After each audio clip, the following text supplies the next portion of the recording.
ঢিঙত দিন দুপৰতে চলিল চোৰৰ তাণ্ডৱ। দিন দুপৰতে চুৰি কৰিবলৈ গৈ ৰাইজৰ হাতত ধৰা পৰিল এটা চোৰ। এফালে ঘৰৰ ভিতৰত আবদ্ধ চোৰ, আনফালে ঘৰৰ বাহিৰত শ ৰাইজ। ঢিঙৰ বৰভেটি সোণাৰী গাঁৱত দুপৰীয়া সংঘটিত হৈছে এই ঘটনা। ঘৰত কোনো নথকাৰ সুযোগ লৈ চোৰে চলাইছিল চাফাই অভিযান, কিন্তু চোৰৰ কপাল বেয়া আছিল। ঘৰৰ ভিতৰ সোমাই গডৰেজ ভাঙিবলৈ লওঁতেই কাষৰ ঘৰৰ মানুহে শুনা পোৱাত লগে লগে চিঞৰ বাখৰ কৰাত গাঁৱৰ ৰাইজ ওলাই আহি ঘৰৰ ভিতৰতে আবদ্ধ কৰিলে চোৰটোক। বহু সময় আবদ্ধ হৈ থকা চোৰটো অৱশেষত নিজে ওলাই আহি ৰাইজৰ হাতত ধৰা দিলে। অৱশেষত ৰাইজেও চোৰটোক কৰায়ত্ব কৰি উত্তম মাধ্যম সোধাই ঢিং আৰক্ষীক গতাই দিয়ে।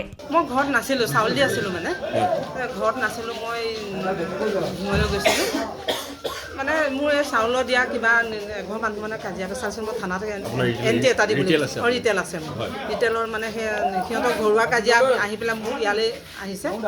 ইয়াত মানে অলপ মানে খেদি আহিছে মাৰিবলৈ, সেইটো কাৰণে মানে চবেই ক'লে কেছ দিবলৈ, মোক মানে কেছ এটা দিবলৈ গ'লোঁ হে। আহি তাত থানাত থাকোঁতে ইয়াৰ পৰা মোক ফোন কৰিছে, আপোনালোকৰ ঘৰত চোৰ সোমাইছে। মোৰ ওচৰ চুবুৰীয়াই ফোন ইটোৱে সিটোৱে কৰি আছে।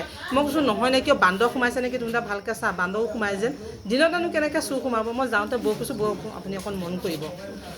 তাৰপিছতে ইটো সিটো চবেই কৈ আছে নহয় চোৰ চোৰ। মই বোলো কৈছোঁ থানাৰ পৰা মই পুলিচ লৈ গৈ আছোঁ। বোলে থানাত অচি ছাৰ ওচৰলৈ গৈছোঁ। মই গৈ কানি গৈছিলোঁ, ছাৰ মই এইটো কৰিবলৈ আহোঁতে মোক ঘৰত এতিয়া হেনো ৰাইজে আটকি ধৰি আছে, ভিতৰতে সোমাই আছে। তেতিয়া ছাৰহঁতে কৈছে আপুনি চিন্তা নকৰিব, আমি আপোনাকো লৈ পেলাই গৈ আছোঁ। সেই সিমানেই আৰু আগতে এদিন মোৰ 10,500 টকা গডৰেজ কৰি নিছে। দেখা নাই কোনে নিছে, আজিও কোনো নাই মোৰ ঘৰত কোনো নাই। মোৰ ছোৱালী দুজনী আঁতৰত থাকে।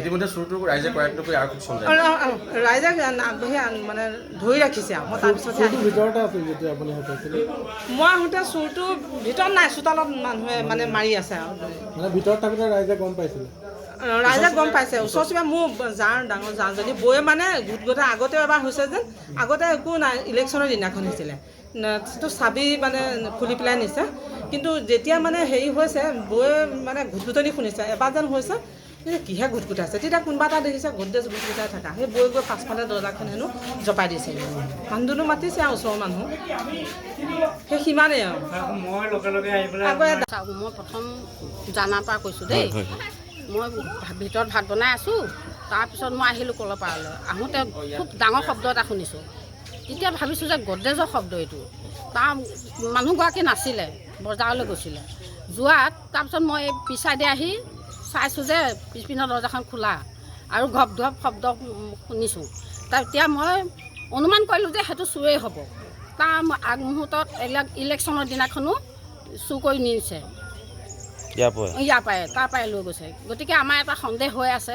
গতিকে মই পিছপিনেদি গৈ দৰ্জা মুখত ৰৈছোঁ, দৰ্জা খোলা। দৰ্জাখন যেতিয়া খোলা দেখিছোঁ, মই বাটেদি কোন মানুহ গৈছে সেইটো চাই আছোঁ। দৰ্জাখন হেঁচা মাৰি ধৰি আছোঁ যে এইটো চোৰেই হ'ব। দৰ্জাখন হেঁচা মাৰি ধৰি কোন মানুহ গৈছে মই চাই আছোঁ। তেনেকুৱাতে এজন মানুহ গৈ আছিল পথাৰলৈ। মই তেওঁক মাতিলোঁ, বোলে আহ বেগে এইটো চোৰ হ'ব। সি আহি যেতিয়া মোৰ ওচৰ পালেহি, তেতিয়া সি দৰ্জাখনৰ লগটো বন্ধ কৰি দিছে। দিয়াতে মই গোটেই গাঁৱৰ মানুহ হুলস্থুল কৰি দিছোঁ। গোটেই মানুহ ৰাইজে গুৰি ধৰি চোৰটো ধৰিছোঁ। ইমানে। চোৰটোতো মই আগত একোৱেই দেখা নাই, আজিহে দেখিছোঁ। ঘৰত মানুহ নাছিলে? ঘৰত কোনো মানুহেই নাই, অকলে মা। দৰ্জাকেইখনৰ লগ বন্ধ কৰি দিলোঁ প্ৰথম পাব এই আমাৰ। তেওঁ মানে চিঞৰ বাখৰ কৰাৰ লগে লগে মই লগে লগে ভিতৰ সোমাই আহিলোঁ। আহি পেলাই দেখিলোঁ যে মানে এইফালে দৰ্জাক তেওঁ লগ নকৰে, কিন্তু এইখন লগ। আমি এনেকৈ চালোঁ যে ভিতৰত আছে। গতিকে গোটেইখিনি মানুহ আহি ভিতৰতে আছে। তাৰপিছত বাহিৰৰ দৰ্জাকেইখনৰ লগ লগাই দিলোঁ, মানে খুলি পেলাই যাব পাৰে। লগ লগাই দি পেলাই আমি আধা ঘণ্টামান চালোঁ যে ইয়াক উলিয়াব পাৰোঁ নেকি। তাৰপিছত যেতিয়া গোটেই মুখা আহি পেলাই চিঞৰ দিলেহি যে তই ওলা, নহ'লে তোৰ জান আজি শেষ। ওলাই আহ, তই ওলাই আহিলে একো নকৰোঁ। সেই তেতিয়া সি মানে দুৱাৰ খট কৰিছে। তেতিয়া আমি দৰ্জা খুলি পেলাই মানে সোমাই গৈছোঁ। এইখন খুলি দিছে সি নিজে এফালে অলপ বন্ধ কৰি লৈছে, বাহিৰৰ ফালত এইখনো বন্ধ কৰিছে, সেইখনো বন্ধ কৰিছে। তাৰপিছত আমি সোমাই গৈ পেলাই তাক ধৰিছোঁ। আপুনি ঘৰখনত জাপানী চৌকাত দৰ্জা, খিৰিকী, গ্ৰিল, গেট আদি লগাব বিচাৰে নেকি, যিবোৰ দীৰ্ঘদিন অটুট থাকিব? তেন্তে পলম নকৰিব, আমাৰ বিপণীলৈ আহক। যোৰহাটৰ একমাত্ৰ আমাৰ বিপণীত এনে উন্নত সামগ্ৰী উপলব্ধ। এই মেচিনটোৱে বেণ্ড কৰা হয়, দৰ্জা চৌকাত আৰু উইণ্ডো বনোৱা হয়। বাকী আমাৰ গেলভেনাইজৰ হয় এইবিলাক আমাৰ ঠিকনা শ্ৰীৰাম এলুমিনিয়াম চেণ্টাৰ ডিচিবি তিনিআলি তৰাজান যোৰহাট 785006 যোগাযোগৰ নম্বৰ 8638967754 অথবা 9401552548 পাল্লা বনোৱা আছে এইটো গেলভেনাইজৰ হয় এইটো প্ৰেছ ষ্টীল বুলি কয় গেলভেনাইজৰ উইণ্ড' হয় ইয়াত ষ্টীলৰ এইবিলাক গ্ৰিল দিয়া আছে এক্সট্ৰাকে গ্ৰিল প্ৰয়োজন নাই গ্ৰিল চব লাগি গৈছে আৰু এইফালে মস্কিটো নেটো দিব পাৰে এইটো মস্কিটো নেট এইফালে বেক চাইডে মস্কিটো নেটৰ পাল্লা আছে পকাত নি পিনে ঘৰটো আৰম্ভ কৰোঁতে লৈ যাবলগীয়া হয় তেতিয়া পকাত দি দিলে মানে ইয়াত ঢেলাই সোমাই যাব মছলা সোমাই যাব বালি মছলাটো ভৰাই দিলে মানে মজবুত হৈ যাব ইয়াৰ সময়ৰ খবৰ সময়ত পাবলৈ ফ'ল' কৰক টাইম অফ আছাম